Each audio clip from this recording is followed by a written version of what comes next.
Halo, selamat siang teman-teman semua. Selamat datang di acara Imagine the Future of Learning.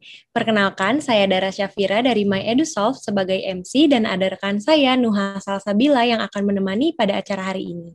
Juga telah hadir Kak Giri Suhardi yang merupakan Head of Udemy Indonesia sebagai narasumber kita hari ini. Selamat datang Kak Giri. Tidak lupa saya ingin menyampaikan acara Microsoft Office Specialist dan Adobe Certified Professional National Championship 2021 dengan tema Imagine Creativity Beyond Limits ini didukung oleh Kementerian Dalam Negeri, Kementerian Pemuda dan Olahraga RI, Komisi Pemilihan Umum RI, Pemda Sulawesi Tengah, Yayasan Ardia Garini, dan Masyarakat Ilmu Pemerintahan Indonesia atau MIPI. Dan ada pun media yang telah bekerja sama dalam menyukseskan acara ini antara lain Daily Social, Kasa Indonesia, Keret Academy, Anak Kuliah, Wakom Indonesia, Tempo, dan Harian Kompas. Perkenankan saya juga untuk membacakan susunan acara hari ini. Setelah pembukaan, kita akan ada pembacaan tata tertib acara, penyampaian materi, Q&A dan diskusi, dan penutup. Selanjutnya, tak kenal maka tak sayang. Untuk membuka sesi acara hari ini, izinkan saya untuk memberitahu tentang tema acara tahun ini, yaitu Imagine Creativity Beyond Limits. Kemudian, ada pepatah yang bilang waktu terbaik pertama untuk menanam pohon adalah 20 tahun yang lalu. Dan waktu terbaik selanjutnya adalah sekarang. Kita nggak perlu menunggu masa depan yang cerah untuk datang duluan ke kita. Tapi kitalah yang perlu berimajinasi dan menciptakan masa depan yang ingin kita capai. Tiap perubahan mulai dengan keberanian seseorang untuk bermimpi dan berimajinasi. Hanya karena sesuatu itu belum terjadi, bukan berarti mustahil untuk diwujudkan. Dari dulu hingga sekarang, sudah banyak yang membuktikan bahwa hal yang sebelumnya mereka kira mustahil ternyata bisa menjadi nyata. Melalui webinar ini, yaitu Imagine the Future of Learning, kami harap dapat mendorong langkah teman-teman dalam mengejar mimpi. Agar acara ini berjalan dengan lancar, maka saya juga akan menjelaskan beberapa peraturan yang harus diperhatikan oleh teman-teman semua. Yang pertama, mikrofon mohon dimatikan selama penyampaian materi. Yang kedua, apabila ingin menyalakan kamera, mohon gunakan pakaian yang layak dan tidak melakukan tindakan provokatif. Dan yang ketiga, jika terdapat pertanyaan, teman-teman dapat menyampaikannya melalui kolom chat atau langsung saja klik raise hand dan menunggu aba-aba dari saya. Pembicara kita hari ini yaitu Kak Giri. Saat ini Kak Giri bekerja sebagai Head of Indonesia Market di Udemy. Kak Giri ini juga bertanggung jawab untuk memimpin perkembangan Udemy di Indonesia.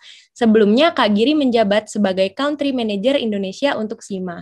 Kak Giri memiliki pengalaman bekerja sebagai analisis keuangan di industri perbankan dan mengembangkan bisnis di ACCA, serta pemasaran di perusahaan advertising di London, Inggris. Kak Giri meraih gelar sarjana dari Institut Teknologi Bandung atau ITB dan memperoleh gelar Magister Administrasi Bisnis di Brunei University, London. Tanpa menunggu lagi, langsung saja aku persilakan Kak Giri untuk dapat menyampaikan materi webinar pada hari ini. Oke, terima kasih Dara. Suara saya terdengar ya?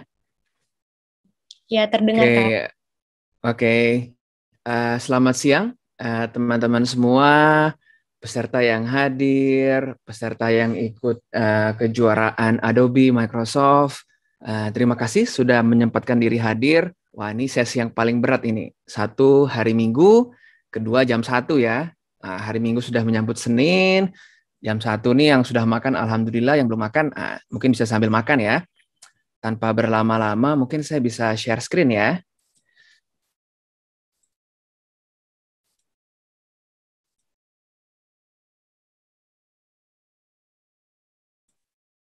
Oke, semoga terlihat.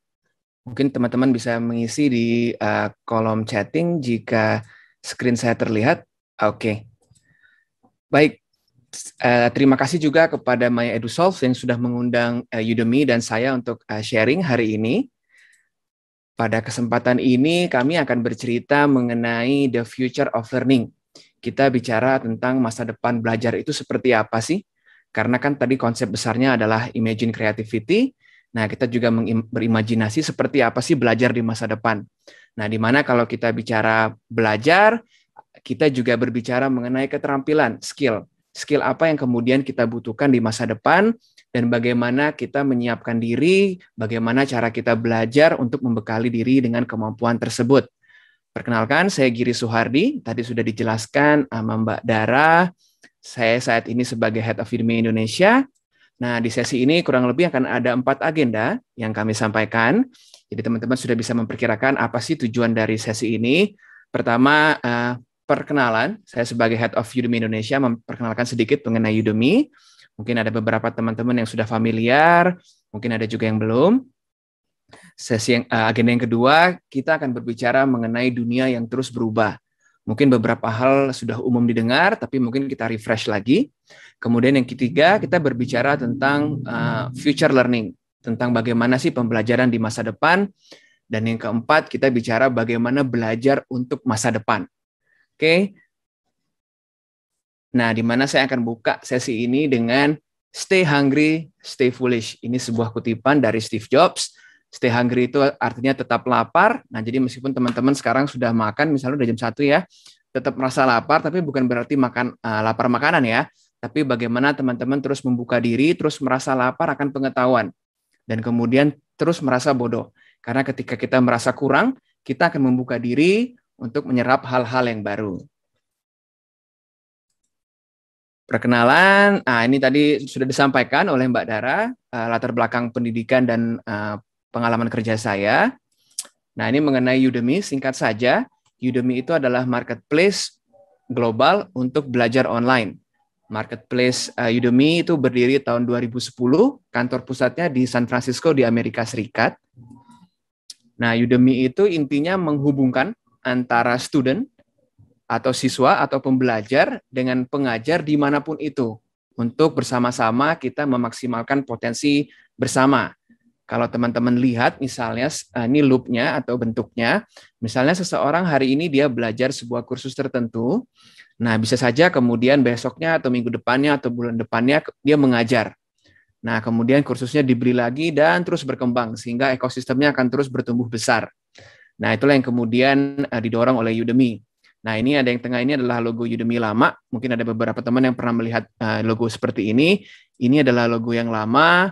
Nah, sekarang kami sudah hadir dengan logo yang baru, jadi minimalis, kemudian ada panah ungu ke atas menunjukkan optimisme untuk kita menyambut masa depan.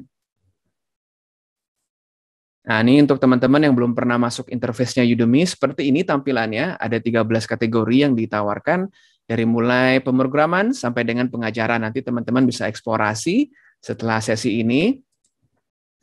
Intinya Udemy platform itu menawarkan proses belajar yang asynchronous atau tidak live atau tidak langsung, proses antara pertemuan student dengan pengajar itu tidak bersamaan. Nah, dengan kata lain, medium utama belajar di Udemy itu video yang direkam oleh si pengajar. Nanti teman-teman bisa mengakses kapan saja sesuai dengan preferensi waktu teman-teman. Kalau ada yang teman-teman preferensinya di pagi hari, ya belajar di pagi hari. Kalau preferensinya di malam hari, ya di malam hari. Oke. Kemudian tidak hanya video, tetapi ada juga beberapa materi pendukung berbentuk PDF atau kuis atau assignment.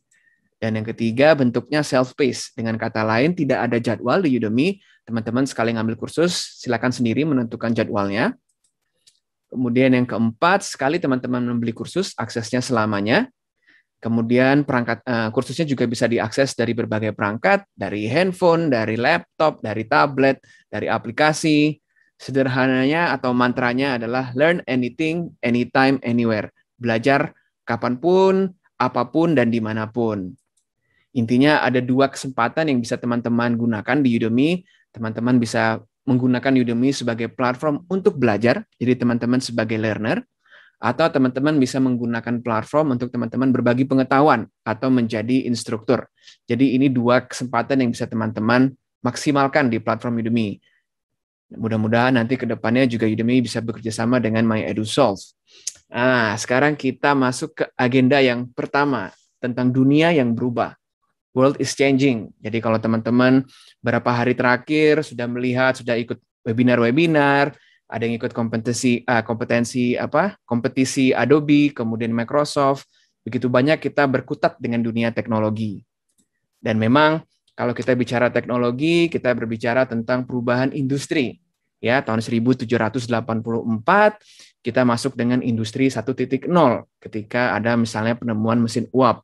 Dan terus kemudian berkembang menjadi 2.0, 3.0, kita bicara yang terakhir 4.0 yang sering sekali didengungkan oleh pemerintah. Bahkan beberapa orang sudah memulai membicarakan mengenai industri 5.0. Ya kan, ini kalau kita ambil contoh, ini adalah industri 2.0. Ketika di gambar ini misalnya mengambil assembly line untuk perakitan mobil. Jadi kalau teman-teman lihat pada gambar, di 2.0 masih banyak tenaga kerja yang terlibat pada proses perakitan sebuah mobil. Ya, teman-teman mungkin bisa menghitung sekarang kira-kira ada berapa ya orang yang terlibat di dalam proses assembly ini. Nah, bagaimana kemudian ketika kita berpindah ke 3.0, fungsi daripada manusia tadi beberapanya kemudian digantikan oleh robot. Jadi kalau kita bandingkan sebelumnya, ini orangnya mungkin di atas 10 pada satu gambar ini. Nah, ketika kita bicara tentang industri 3.0, orangnya menjadi berkurang. Mungkin teman-teman ada yang tahu ada berapa orang di situ? Mungkin bisa menebak. Nah, nanti kalau yang bisa menebak, saya kasih hadiah. Hadiahnya ucapan terima kasih karena sudah fokus. Oke.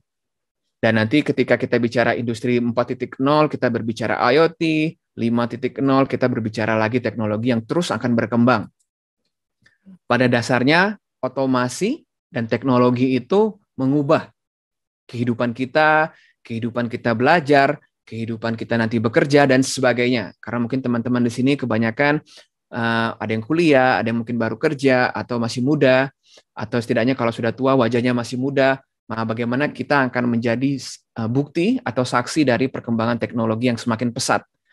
Nah, ini kalau saya ambil dari Asgard.vc, dia menggunakan sebuah grafik yang menunjukkan pertumbuhan atau jarak antar penemuan. Jadi kalau kita lihat dari tahun 1400 sampai dengan 1900, jarak antar penemuan itu relatif panjang, mungkin perlu ratusan tahun, puluhan tahun. Tapi kalau kita lihat setelah tahun 1900, bagaimana jarak antar penemuan itu menjadi lebih singkat. Yang sebelumnya misalnya garisnya cukup linier, bagaimana setelah itu bertumbuh secara eksponensial. Jarak dari penemuan menjadi sangat singkat, dengan kata lain, ilmu juga menjadi lebih singkat. Dulu kalau kita belajar digital marketing misalnya, mungkin 3 tahun, 4 tahun kita nggak belajar lagi nggak apa-apa.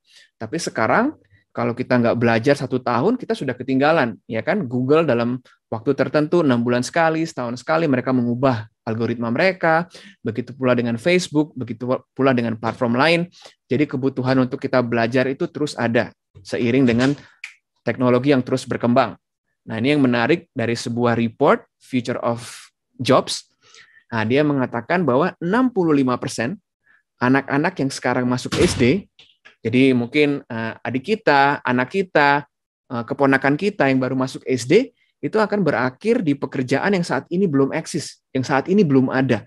Jadi kalau teman-teman punya adik, ya mereka baru masuk SD, nanti ketika mereka kerja itu mungkin suatu posisi yang baru. Nah, ini kalau saya ambil contoh mengenai evolusi dari beberapa pekerjaan yang paling banyak dicari. Oke. Nah, misalnya tahun 2004 ini baru muncul profesi social media manager. Ini seiring dengan kelahiran Friendster, mungkin ada teman-teman yang pernah menggunakan Friendster atau belum, ada Facebook ya kan, baru kemudian media atau platform untuk kita bersosialisasi dari jarak jauh ini dimanfaatkan, salah satunya sebagai marketing. Nah, kemudian disitulah kebutuhan social media manager muncul. Tahun 2004 ini sebenarnya belum lama, kalau kita lihat ini baru 17 tahun yang lalu. Jadi kalau ada yang baru lahir gitu ya, baru misalnya 17 tahun lalu baru lahir, nah kemudian mereka baru melihat bagaimana ini menjadi sesuatu yang baru. Atau misalnya mobile app developer, ini baru 14 tahun yang lalu, tahun 2007. Ya, ketika Apple muncul dengan App Store-nya, kemudian Google muncul dengan Play Store-nya, dan sebagainya, profesi ini menjadi sesuatu yang baru. Dan banyak lagi kalau kita bicara misalnya tentang perkembangan teknologi, dari dulu banyak perusahaan menggunakan hardware, kemudian sekarang menggunakan cloud technology. Cloud architect semakin banyak dicari, termasuk data scientist. Ketika data menjadi, katanya data is the new oil. Jadi data itu adalah sesuatu yang bernilai berikutnya. Nah, begitu banyak sekarang perusahaan yang menggunakan data scientist. Bagaimana data ini diolah sedemikian rupa sehingga bisa digunakan oleh perusahaan untuk mengambil keputusan. Dan semua pekerjaan ini masih dalam jangka waktu yang singkat ya. Dalam waktu jangka kurang lebih ya mungkin 10 sampai 17 tahun. Ke depan kita akan melihat bagaimana evolusi dari pekerjaan itu mungkin akan lebih lebih cepat. Yang dulu mungkin butuh waktu 20 tahun untuk melahirkan sebuah profesi baru, nah sekarang mungkin nanti hanya tinggal 10 tahun lagi. Bahkan sebuah report dari Cognizant, dia sudah memprediksi kira-kira pekerjaan apa yang akan muncul di tahun 2030. Salah satu yang menarik, mereka menuliskan ada namanya work from home facilitator. Jadi orang yang memfasilitasi pekerja dari rumah. Wah, jadi kita nggak pernah tahu apa yang terjadi karena teknologi akan terus berubah dengan cepat. Teknologi berubah dengan cepat, begitu juga dengan learning atau pembelajaran. Nah, kita boleh bilang di satu sisi, kadang-kadang wabah atau bencana itu memercikkan inovasi, memercikkan atau melahirkan hal-hal yang inovatif. Misalnya Black Death tahun 1351, nah itu melahirkan penemuan kacamata, penemuan rumah sakit, dan sebagainya. Atau misalnya wabah besar tahun 1666, Great Plague, Sir Isaac Newton, nah dia menemukan teori gravitas ya, ketika dia sedang work from home atau study from home. Atau kita ambil contoh lainnya ketika ada SARS tahun 2002, nah kemudian dikombinasikan dengan penetrasi internet di Cina, ini berimpak kepada kelahiran e-commerce di Cina. Alibaba sendiri mengalami kenaikan 3-5 kali lipat di Maret 2003 dibandingkan dengan sebelum pre-SARS, dan kemudian terus berkembang. Sekarang sudah lebih dari 500 billion valuation. Nah, bagaimana kemudian COVID-19, pandemi yang sekarang sedang kita hadapi, dan mudah-mudahan akan berakhir, ini menjadi pemercik atau penyambut lahirnya digital learning. Nah, kita melihat mungkin teman-teman yang masih kuliah merasakan, teman-teman yang sudah bekerja merasakan, teman-teman yang masih SMA juga merasakan ya, kita mengalami transisi yang mendadak dari belajar offline, kemudian belajar online. Kalau kita ambil beberapa nama, misalnya Udemy mengalami kenaikan 425% ketika ada lockdown pertama kali di tahun 2020. Atau misalnya Khan Academy, ini salah satu platform belajar K-12, nah mereka melihat traffic itu naik 3 kali lipat. Bahkan registrasi oleh student dan juga teacher naik 6 kali lipat. Bahkan K12 ini terminologi untuk anak-anak dari SD sampai SMA, jadi kindergarten to 12th grade. Nah, secara global, ini 1.2 billion anak-anak itu mereka harus keluar dari classroom, dari kelas-kelas fisik. Mereka berpindah dari offline ke kelas-kelas online. Zoom misalnya yang kena dampak ya, dampak positif. Dari 10 juta pengguna, hanya 10 juta pengguna di Desember 2019, kemudian sampai dengan April misalnya menjadi 300 juta pengguna. Kenaikannya itu nggak cuma sekedar 2-3 kali lipat, berkali-kali lipat. Atau misalnya Kuiper, salah satu platform K12 juga naik 30 kali lipat. Google Classroom, misalnya melihat kenaikan 600% lebih. Bahkan LMS ini Learning Management System, yang digunakan oleh institusi atau organisasi, mereka melihat ternyata banyak sekarang LMS platform yang digunakan oleh institusi-institusi. Jadi ini sebuah silver lining buat edutech, buat pendidikan jarak jauh. Nah, diambil juga dari report dari World Economic Forum, menanyakan bagaimana perusahaan itu merespon terhadap COVID-19, apa yang kemudian mereka akan lakukan. Kalau teman-teman lihat di sini, 84% dari perusahaan yang disurvei itu akan mengakselerasi digitalisasi dari proses pekerjaan. Mereka menggunakan digital tools, mereka menggunakan konferensi video seperti yang kita gunakan saat ini, dan sebagainya. Kemudian 83%, nah mereka memberikan kesempatan yang lebih luas untuk orang bekerja jarak jauh. Sekarang kita bisa bekerja dimanapun, ya kan? Perusahaan kita di negara A, kita bekerja di negara B misalnya. Kemudian setengah dari perusahaan yang disurvei akan mengakselerasi proses otomasi. Jadi ini sebuah tantangan untuk kita ke depannya. Yang menariknya keempat, bagaimana perusahaan juga mengakselerasi proses digitalisasi dari belajar untuk karyawannya, upskilling atau reskilling. Jadi seperti yang tadi disampaikan, teknologi kemudian mengubah hidup dari kita. Nah, tadi yang disampaikan, teknologi berubah, begitu pula dengan pembelajaran, online learning. Ini dari Forbes. Dulu kita berbicara tentang online learning 1.0, statis bentuknya, kita nonton video atau kita download PDF, kemudian masuk ke online learning 2.0, ya, basic online courses, kita hanya nonton video, mungkin nanti ada pertanyaan, selesai. Nah, bagaimana sekarang kita bicara online learning 3.0 atau bahkan menuju 4.0. Ya, UX-nya sudah lebih modern, kemudian people bisa doing learning by doing, ada yang kelas asynchronous, yang tidak live, ada yang synchronous, ada yang live, kemudian ada gamifications, ada personalized, integrated, dan sebagainya. Jadi teknologi terus berkembang dan pembelajaran akan menjadi bagian daripada perubahan tersebut. Nah, kemudian bagaimana sih kita menyambut atau kita melihat pembelajaran di masa yang akan datang? Yang pasti, landscape dari pembelajaran itu akan terus berubah. Jadi kalau teman-teman hari ini masih seperti A, kita nggak tahu apa yang terjadi 2 atau 3 tahun lagi. Tapi ini dari beberapa sumber, Credit Suisse, kemudian Techland Advocates, ini memperkirakan beberapa media atau beberapa perubahan yang terjadi di online learning. Misalnya menggunakan cloud semakin banyak. Atau misalnya yang paling sering kita lakukan, augmented reality dan juga virtual reality. Jadi kita nggak perlu misalnya ada tugas lab, ya kita mungkin nggak perlu lagi hadir di lab. Bagaimana kemudian kita menggunakan virtual reality, kita menggunakan kacamata tertentu misalnya, kemudian kita seolah-olah berada di sebuah simulasi. Ya, itu juga yang terjadi, misalnya Facebook melahirkan VR untuk meeting dan sebagainya. Kemudian aktivasinya juga berbagai indera, jadi kita nanti tidak hanya mata, tetapi lebih kompleks. Bahkan dari sumber yang lain, nah mereka mengambil lebih banyak lagi, nanti kelasnya misalnya semakin digitalized. Kemudian ada AI yang terlibat dalam proses pembelajaran. Kemudian penggunaan augmented reality atau virtual reality atau mungkin gabungan mixed reality akan semakin umum. Kemudian belajar kemudian menjadi personalized dan sebagainya. Jadi kalau teman-teman baca misalnya, begitu banyak kemungkinan yang akan terjadi, dan kita akan menjadi yang mengalami perubahan, atau mungkin kita sebagai agent of change, kita akan merubah, kita akan membantu teman-teman se-Indonesia untuk mengubah, untuk beradaptasi terhadap teknologi. Dan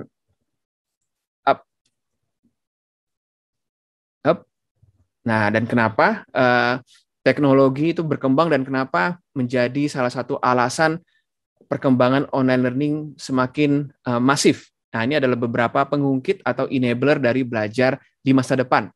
Tadi yang pertama saya sampaikan teknologi terus berubah dan proses pembelajaran pun akan mengikuti dari teknologi. Tools daripada belajar akan mengikuti teknologi.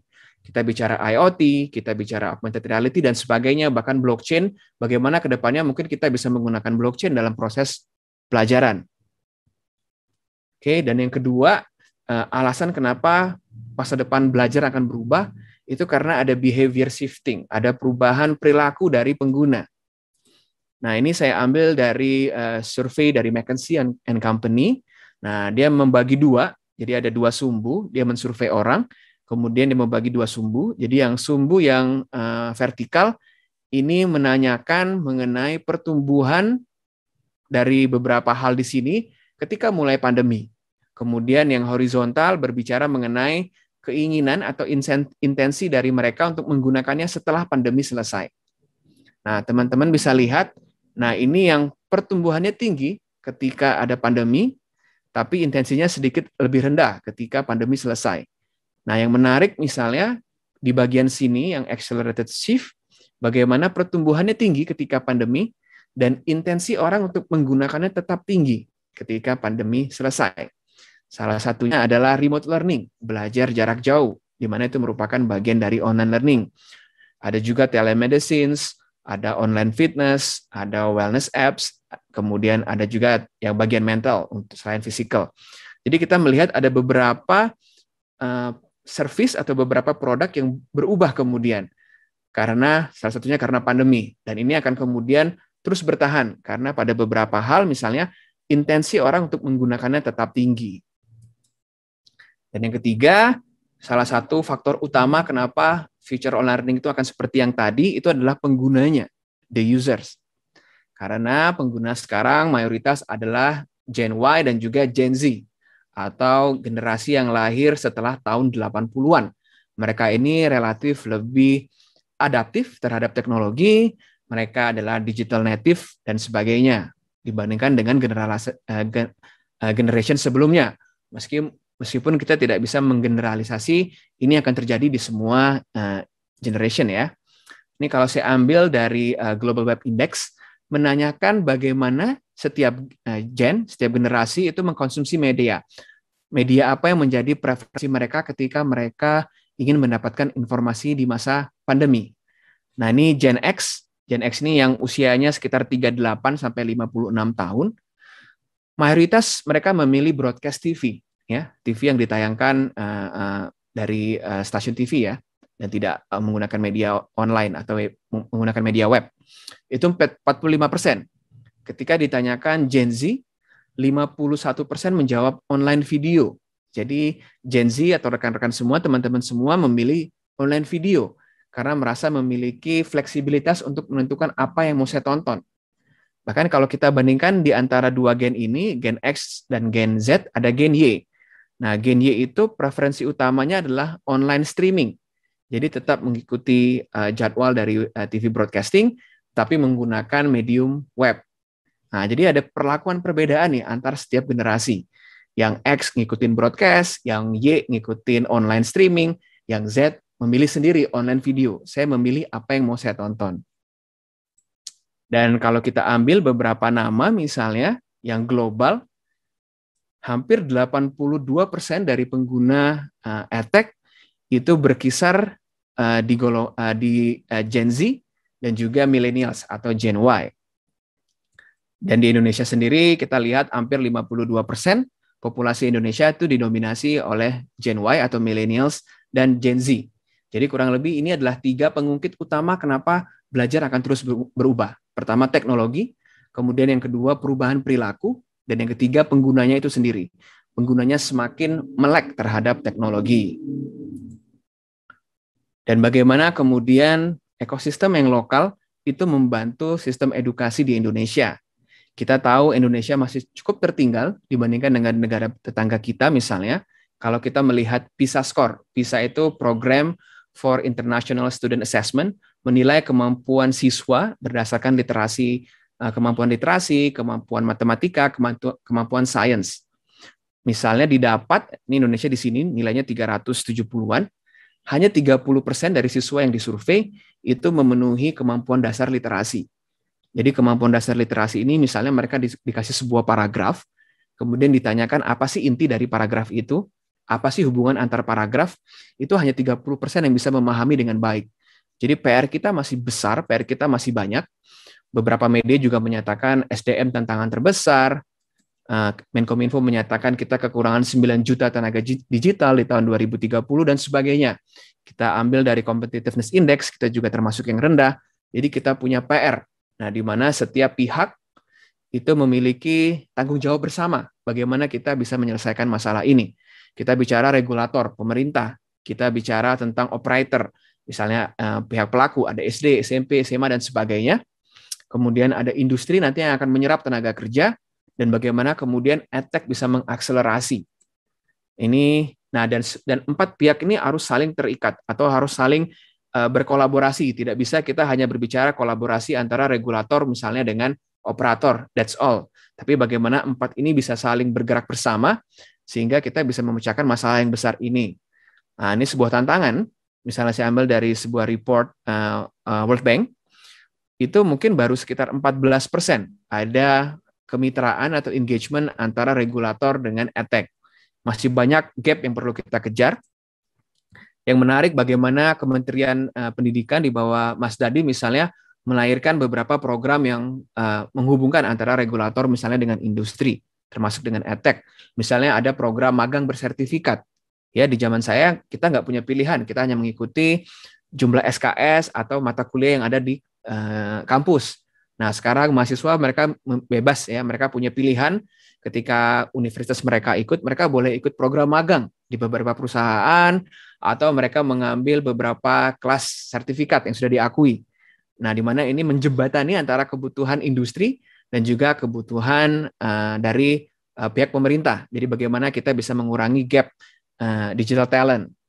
Dan seiring dengan berjalannya waktu itu akan semakin banyak tantangan yang kita hadapi. tantangan teknologi, arah dari regional atau tantangan dari global, demografi kita, ekonomi kita, termasuk tenaga kerja atau kapasitas dari setiap orang yang ada di sini, dari guru, dari edtech, dari pelaku industri, dari pemerintah. Jadi semua pihak yang terlibat di sini, nah kita harus berimajinasi bagaimana kita membuat ekosistem belajar yang kondusif, mendukung satu sama lain, sehingga kita bisa lebih berbicara di tatar internasional. Dan di edtech sendiri misalnya, banyak sekali edtech Indonesia yang memberikan produk, memberikan service di berbagai lini. Harapannya ini bisa saling mendukung, saling membantu satu sama lain, sehingga kita bisa menjadi lebih baik. Ada misalnya beberapa edutech yang di early childhood, bicara di level PAUD, ada yang di K12, ada yang disertifikasi seperti MyEduSolve, jadi orang bisa terkualifikasi, mereka bisa mendapatkan pekerjaan yang lebih layak dan sebagainya. Bagaimana bersama-sama kita membangun masa depan yang lebih baik. Dan Udemy sendiri mengambil peran sebagai marketplace. Kenapa? Kami melihat bahwa akses ke edukasi itu memiliki kekuatan untuk mengubah kehidupan. Jadi kami ingin membuat pembelajaran menjadi inklusif, terbuka untuk siapapun. Kedua, kami melihat tidak selamanya siswa itu mereka memiliki akses ke kelas-kelas tradisional. Bagaimana bisa membuka kesempatan mereka untuk belajar, dan yang menarik itu adalah ketiga. Kadang-kadang tidak selamanya guru terbaik itu kita temukan di kelas kita, atau di sekolah, atau di kampus. Kadang-kadang kita temukan di sekitar kita, tetangga kita, kakak kita, keluarga kita, atau misalnya sepupu kita. Nah, bagaimana kami ingin mengajak mereka juga untuk mengajar. Mantranya sederhana, democratizing learning, atau mendemokratisasi pembelajaran. Membuat pembelajaran, termasuk di dalamnya pengajaran, itu bisa diakses oleh siapapun. Harapannya nanti tidak hanya Udemy, semua pihak kita bisa bersama-sama mencerdaskan kehidupan bangsa. Dan bagaimana kita menyiapi diri untuk menghadapi perubahan. Nah, teman-teman yang misalnya masih SD, masih SMP, masih SMA, masih kuliah, bekali diri dengan keterampilan yang penting di tahun 2025 dan setelahnya. Apa sih keterampilan itu? Ini diambil dari World Economic Forum, mereka mensurvei di lebih 26 negara. Ini adalah 10 keterampilan yang paling atas dari survei terbaru tahun 2020. Yang pertama berbicara mengenai analytical thinking and innovation. Bagaimana kita menggunakan logika thinking untuk memetakan masalah. Kemudian yang kedua ini yang menarik, active learning and learning strategy. Tahun 2018 dilakukan survei yang sama, active learning itu berada di peringkat keempat. 2 tahun kemudian disurvei, active learning dan learning strategi naik ke posisi yang kedua. Active learning itu adalah bagaimana kita mengolah informasi yang terus baru, yang terus akan hadir untuk kita bisa melakukan problem solving, baik yang sekarang ataupun nanti problem solving di masa depan. Dan learning strategi yang menarik, bagaimana kita bisa memilih, kita bisa meng-catch up atau kita bisa belajar memilih metode seperti apa.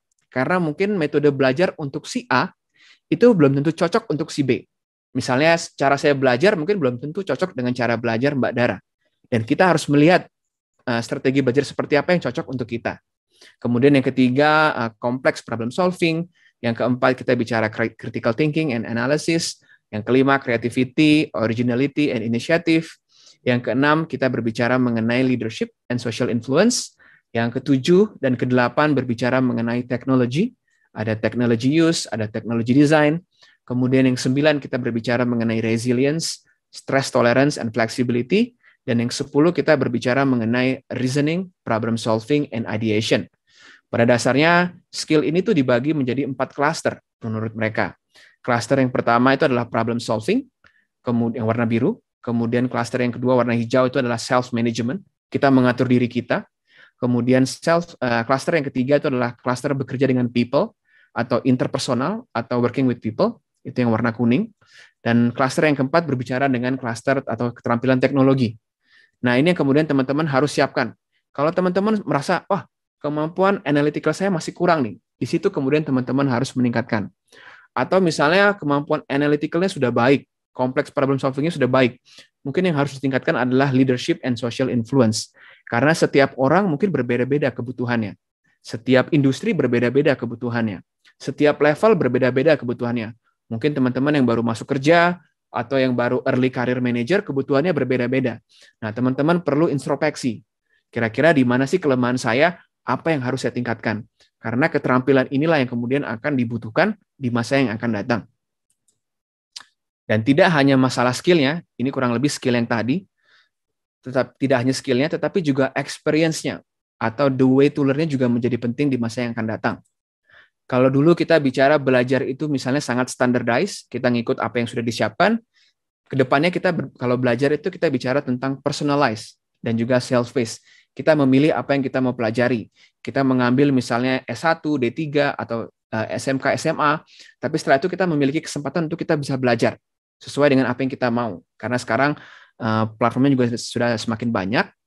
Kemudian dulu sistem belajar yang misalnya sangat eksklusif atau hanya terbatas untuk beberapa orang, sekarang belajar itu menjadi accessible, menjadi inklusif.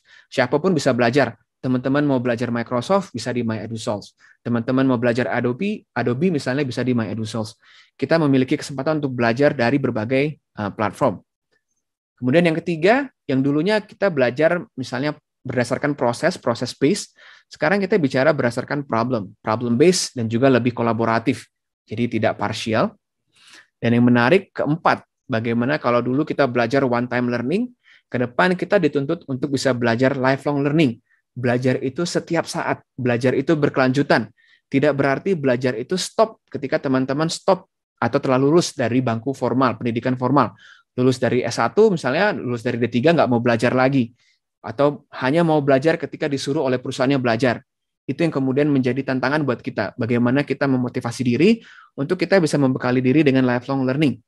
Kemauan untuk belajar setiap saat, setiap detik kalau bisa. Ini yang saya suka dari kutipan dari Peter Drucker, salah satu ahli manajemen. Dia bilang, keterampilan yang penting di abad 21 itu adalah keterampilan mempelajari keterampilan baru. Jadi skill of learning new skill. Karena semuanya itu akan usang berjalannya waktu. Kalau hari ini kita belajar A, ya, besok misalnya atau berapa bulan kemudian nanti ada A versi 2, ya kan? Kita harus belajar lagi. Kedepannya mungkin A menjadi tidak menarik di industri. Ada B, kita perlu belajar lagi. Jadi bagaimana kita belajar itu menjadi sesuatu yang kita perlu pelajari. Karena tidak mudah untuk kita belajar sesuatu hal yang baru. Kita harus yang namanya proses unlearn, kita membuang semua yang sudah pernah kita pelajari, kemudian kita relearn, kita belajar kembali. Ini proses konstruksi belajar yang mungkin tidak mudah untuk setiap orang. Kita harus lakukan langkah demi langkah. Dan pendekatan untuk belajar online itu ada banyak. Jadi nggak cuma misalnya dari online video.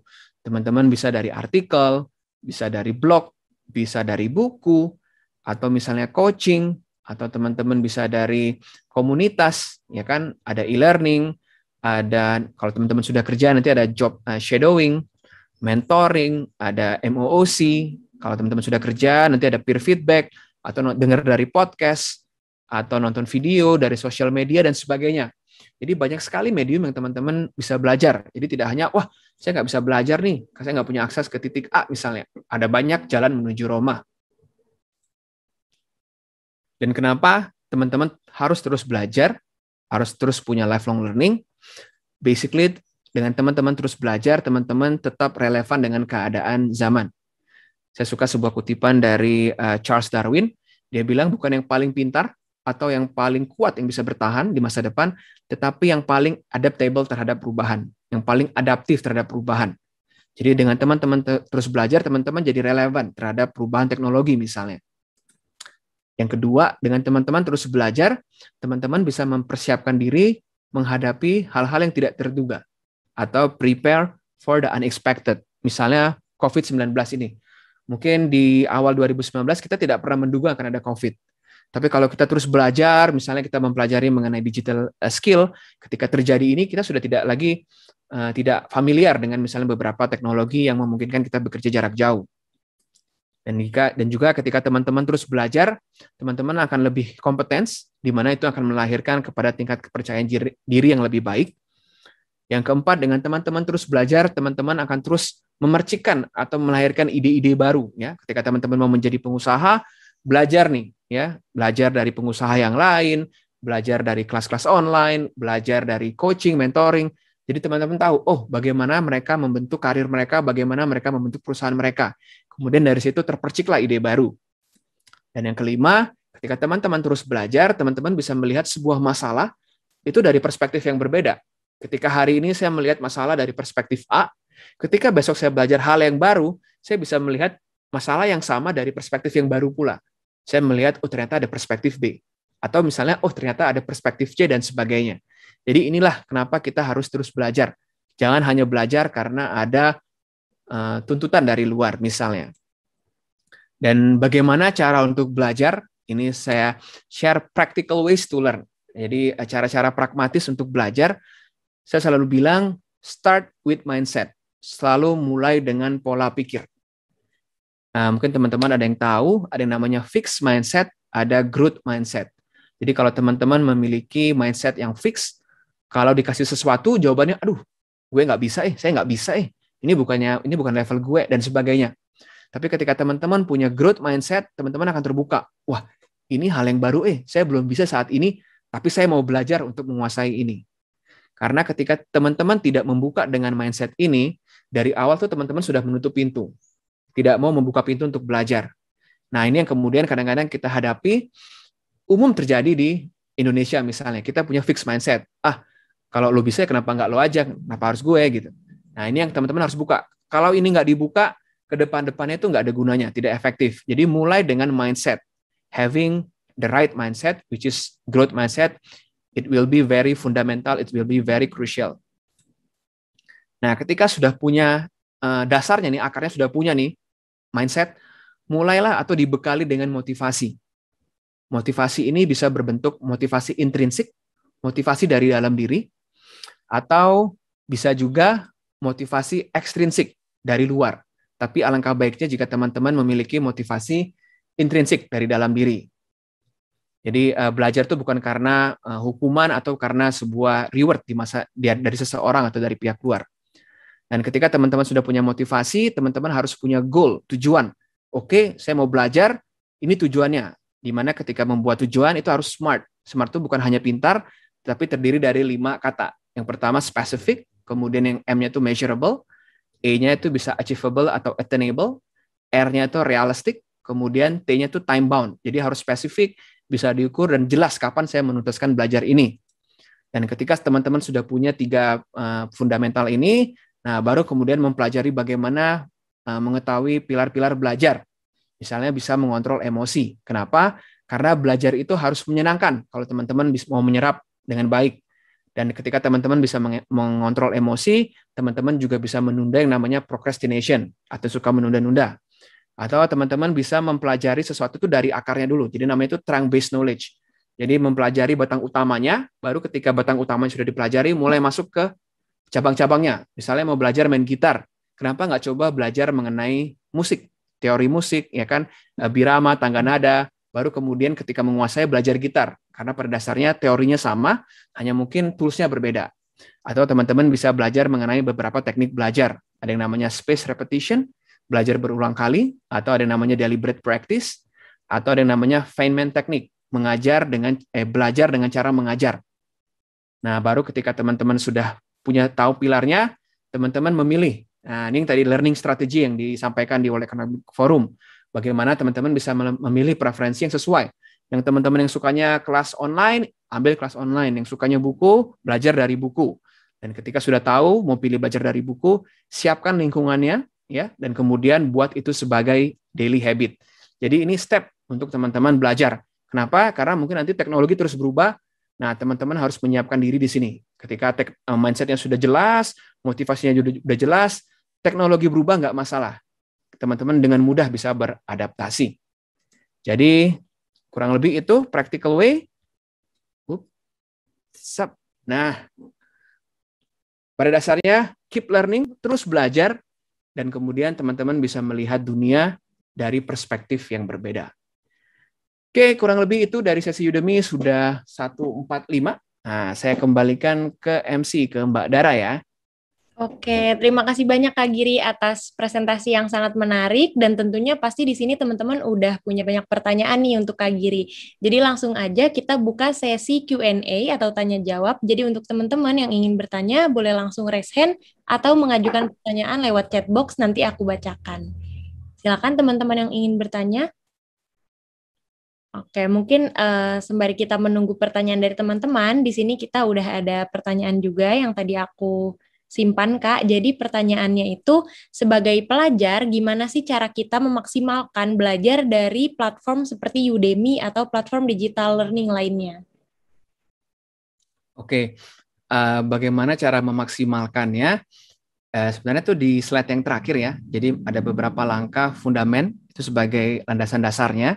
Nah, kemudian ketika teman-teman terutama yang belum pernah belajar secara online, itu coba dulu mulai dari topik yang ringan. Jadi jangan langsung mulai dari topik yang berat. Coba dulu topik yang ringan, topik yang fun, karena learning has to be fun. Nah, dari situ kemudian biasakan diri, oh ternyata belajar online tuh menyenangkan ya. Belajar dari My EduSolve menyenangkan ya. Nah, ketika sudah mulai dapat nih, feel-nya menyenangkan, nah baru kemudian yang kedua itu ketika belajar online, itu siapkan tools-nya. Ini yang kadang-kadang kita nggak siap. Kita mau belajar online, tapi tools-nya belum ada nih. Tools ini kita bicara internet yang mumpuni, ya, karena digital kita menggunakan format web, perlu internet. Nah, di situ teman-teman harus siapkan perlu internet, perlu misalnya perangkat yang mendukung. Ya, kalau misalnya ada coding exercise, misalnya bisa pakai laptop. Nah, kemudian yang ketiga, ketika teman-teman misalnya baru mau memulai, itu siapkan lingkungan yang mendukung. Kalau teman-teman sifatnya lebih suka belajar dalam kesunyian, dalam keheningan, siapkan lingkungan kerja atau lingkungan belajar yang hening. Ya, jangan belajar tetapi penuh dengan keramaian. Itu kemudian jadi nggak efektif belajarnya. Mulai dengan keheningan, misalnya informasikan orang rumah, saya hari ini mau belajar ya 2 jam, tolong jangan diganggu. Nah, jadi mereka tahu 2 jam nggak boleh diganggu, mulai belajar nih online learning, ya. Dan yang kemudian ketika sudah dapat nih tempatnya dapat, toolsnya oke, mulai diterapkan nih teknik-teknik belajar yang efektif. Misalnya teman-teman bisa belajar yang namanya Pomodoro Teknik. Nah, Pomodoro Teknik ini membagi waktu kita belajar misalnya ke dalam beberapa pilihan-pilihan waktu. Jadi misalnya teman belajar 30 menit, kemudian break 10 menit, kemudian belajar lagi 30 menit, break 10 menit. Dan ketika belajar, teman-teman bilang, oke, saya nggak boleh diganggu, saya nggak boleh terdistraksi oleh apapun, misalnya oleh sosial media. Atau misalnya range waktunya lebih panjang, 1 jam belajar, 10 menit istirahat, 1 jam belajar, 10 menit istirahat, dan sebagainya. Nah, itu yang kemudian mendorong teman-teman ketika belajar online bisa lebih efektif. Jadi kalau teman-teman misalnya baru pertama kali, coba dulu bikin yang tadi, toolsnya harus bagus, lingkungannya harus mendukung, jangan misalnya belajar di kasur, terutama yang baru-baru. Nah, itu kadang-kadang baru belajar 10 menit udah ngantuk ya. Nah, biasakan, siapkan, nah nanti kalau teman-teman sudah terbiasa, itu udah jadi daily habit, nggak masalah. Teman-teman mau di kasur kayak, ya kan, mau di taman, tapi kalau itu sudah jadi daily habit. Jadi, kayak teman-teman kalau sikat gigi nih, ya, kalau misalnya belum terbiasa nih, misalnya teman-teman saya suruh sikat gigi tangan kiri nih, pasti agak canggung nih, karena nggak terbiasa, ya. Tapi kalau lama kebiasaan sikat gigi tangan kiri itu kemudian menjadi ahli, menjadi habit kita. Nah, kalau sudah bisa sikat gigi tangan kiri, mau sikat gigi sambil guling-guling gitu, mau sikat gigi sambil kepala di bawah, boleh-boleh aja, karena sudah terbiasa. Tapi kalau belum terbiasa, biasakan dulu. Jadi kurang lebih itu sih cara membuat supaya belajar efektif. Wah, oke. Menarik banget jawabannya, Kak. Jadi kita harus cari tahu dulu ya nyamannya kita itu seperti apa saat belajar dan juga saat menggunakan platform digital seperti Udemy, kita pilih materi-materi yang mungkin lebih mudah dulu untuk dipahami. Jadi kita nggak mudah menyerah gitu ya, kayak aduh kayaknya susah nih, Betul. malah dilepas gitu. Oke, oke. Terima kasih jawabannya, Kak Giri. Nah, ini udah ada lagi pertanyaan dari Abdullah Emir. Selamat siang, Kak Giri. Saya Abdullah. Saya ingin bertanya, apa saja skill yang harus dipersiapkan oleh seseorang untuk beradaptasi di dunia digital? Ngomong-ngomong, sampai bertemu di acara talkshow bareng Kak Ongki ya. Baik, ada agenda yang lain ya. Baik. Kalau digital, oke, ini sebenarnya cukup luas ya. Kita bicara tentang digital, karena digital sendiri kalau kita bicara pekerjaan dengan hal-hal yang terkait digital itu cukup luas. Misalnya ada digital enterprise. Jadi berbicara mengenai orang-orang yang terlibat di dunia industri sebagai digital transformation specialist ya. Atau misalnya di digital itu ada digital marketing, ada UI UX, kemudian ada programmer dan sebagainya. Nah, intinya ketika teman-teman belajar mengenai digital, nah ini kalau saya ambil dari sebuah survei dari McKinsey, dia bilang itu ada 3 kelompok under digital kategori. Yang pertama mengenai digital fluency. Kita bicara mengenai digital literacy, kita menguasai digital learning, dan juga kita menguasai mengenai digital collaboration dan digital ethics. Jadi di dunia yang serba digital ini ada etikanya, bagaimana sih kita mengirim email, ya, bagaimana kita menuturkan sesuatu. Kemudian bekerja di dunia yang serba digital, bagaimana kita bisa berkolaborasi. Karena nggak mudah, karena berbeda antara kolaborasi offline dengan digital. Jadi yang pertama itu kita bicara tentang digital fluency and citizenship. Itu kelompok pertama. Kemudian yang kelompok kedua kita bicara mengenai software use. Ya, ketika teman-teman misalnya sebagai marketer, ya, gunakan tools yang terkait dengan marketing. Ya, sekarang banyak banget software yang terkait dengan marketing. Ketika teman-teman di akuntansi misalnya kuasai Excel, ya sudah pasti ya, kuasai misalnya SPSS dan sebagainya, atau misalnya coba belajar tentang Python, bicara tentang hal-hal yang komputasional misalnya dan sebagainya. Kemudian yang ketiga, ketika teman-teman perlu membekali mengenai keterampilan digital, kuasai tentang digital system, ya, tentang data, apa sih data itu, cyber security seperti apa sih, atau misalnya tentang hal-hal yang basic gitu, cara kerja komputer, cara kerja internet, cara kerja blockchain.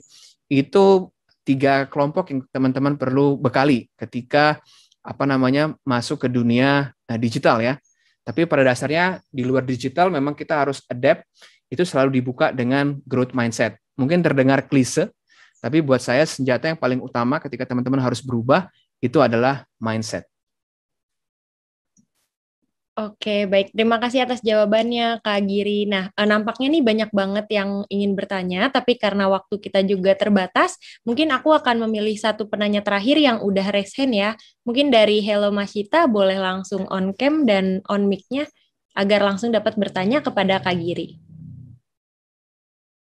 Alright, thank you so much for the opportunity. Sebelumnya, perkenalkan nama aku Masita. Izin bertanya, Kak. Oh ya, sebelumnya makasih juga tadi materinya keren banget. Aku nyatat Terima kasih. Ini.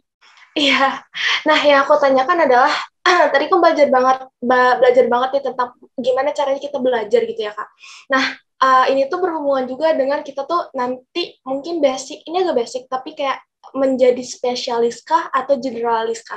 Ini adalah pertanyaan yang sering banget aku tanya ini di webinar, tapi belum dapat jawaban yang puas sebenarnya, makanya aku trigger nih pengen nanya juga di sini gitu kan.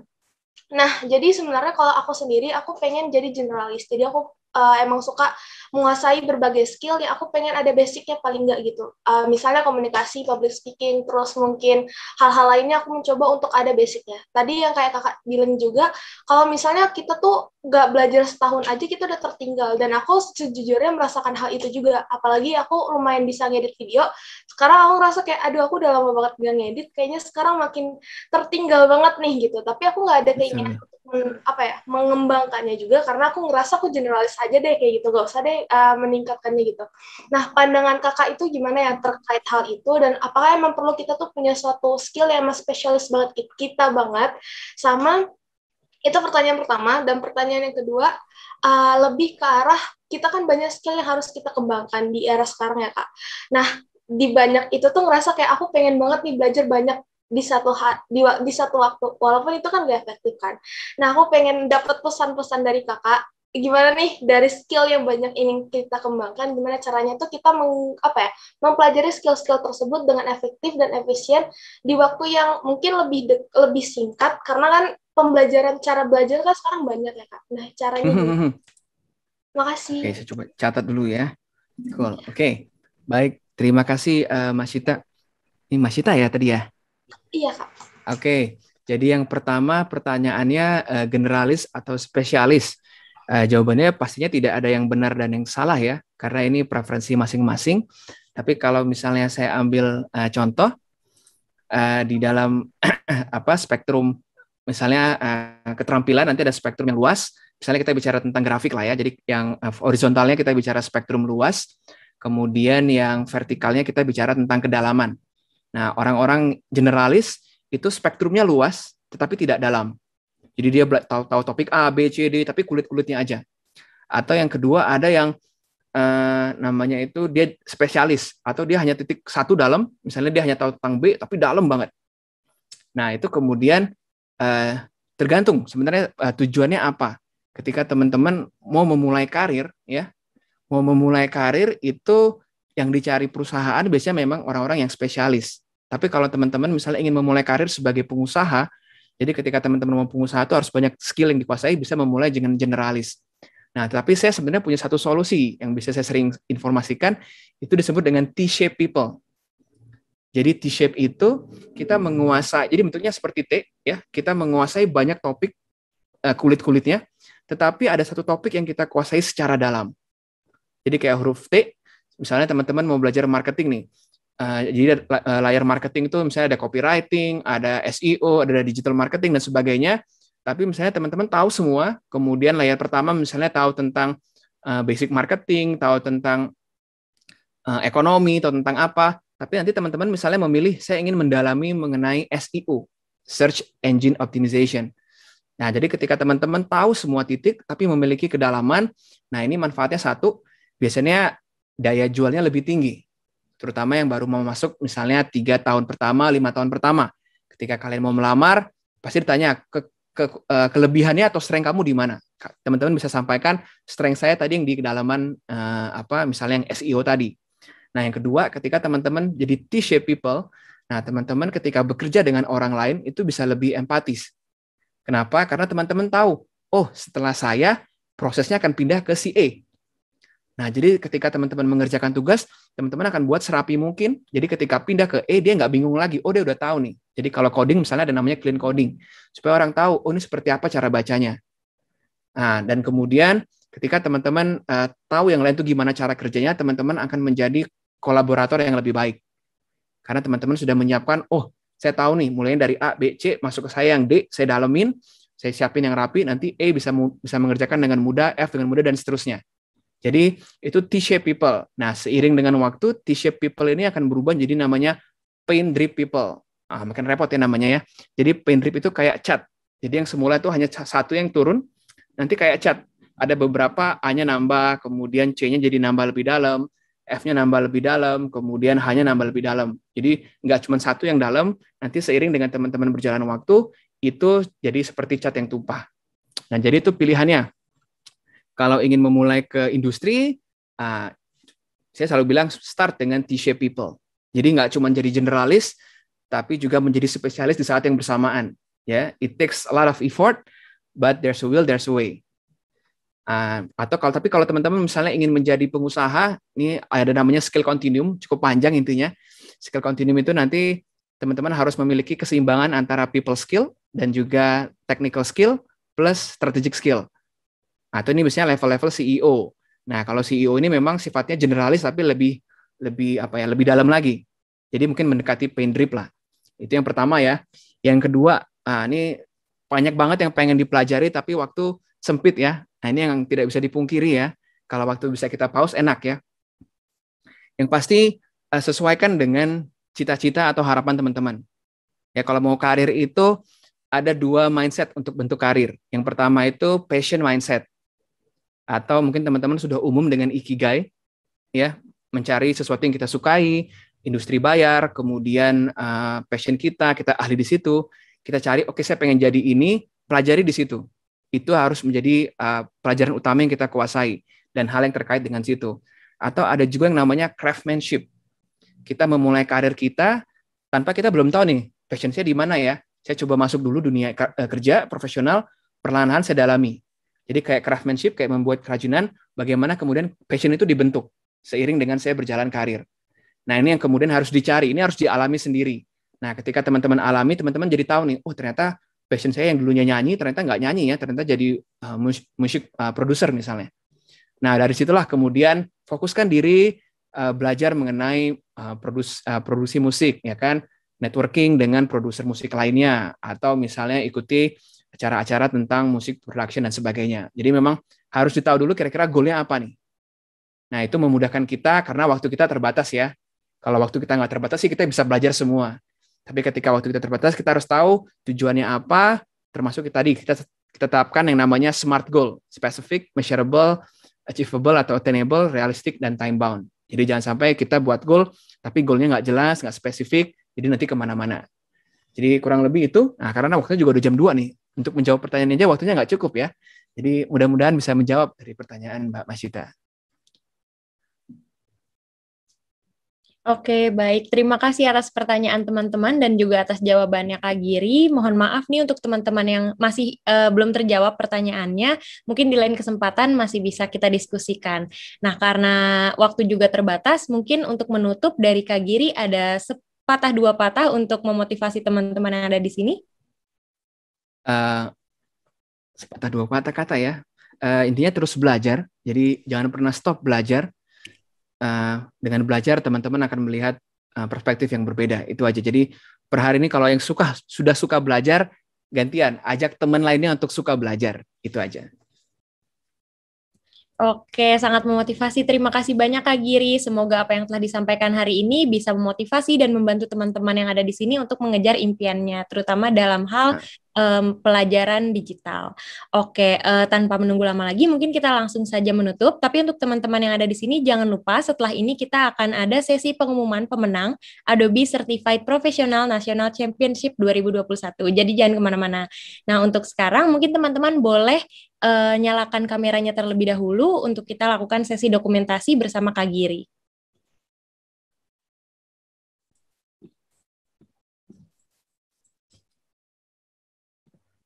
Oke, kita akan bersiap-siap foto bersama ya, teman-teman.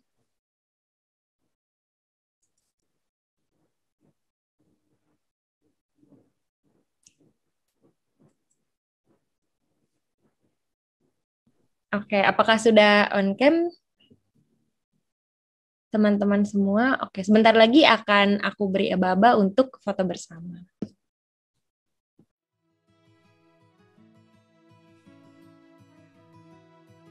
Bagaimana teman-teman panitia? Oke, langsung saja ya kita aba-aba untuk foto bersama di page yang pertama ini. Oke, siapkan senyum terbaiknya teman-teman. 1, 2, 3.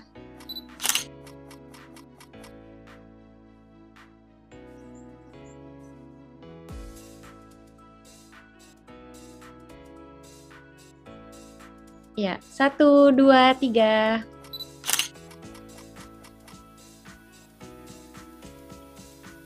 Oke, mungkin sudah ya teman-teman sesi foto bersamanya. Terima kasih banyak kepada panitia dan juga Kak Sugiri selaku pembicara pada webinar hari ini. Jangan lupa setelah ini kita masih ada sesi pengumuman pemenang. Jadi jangan kemana-mana dulu ya. Oke, terima kasih Mbak Dara. Saya pamit ya. Ya, terima kasih banyak Kak Giri. Oke, terima kasih semua yang sudah menonton. Semoga bermanfaat dan sehat-sehat selalu ya. Mari. Mari Kak.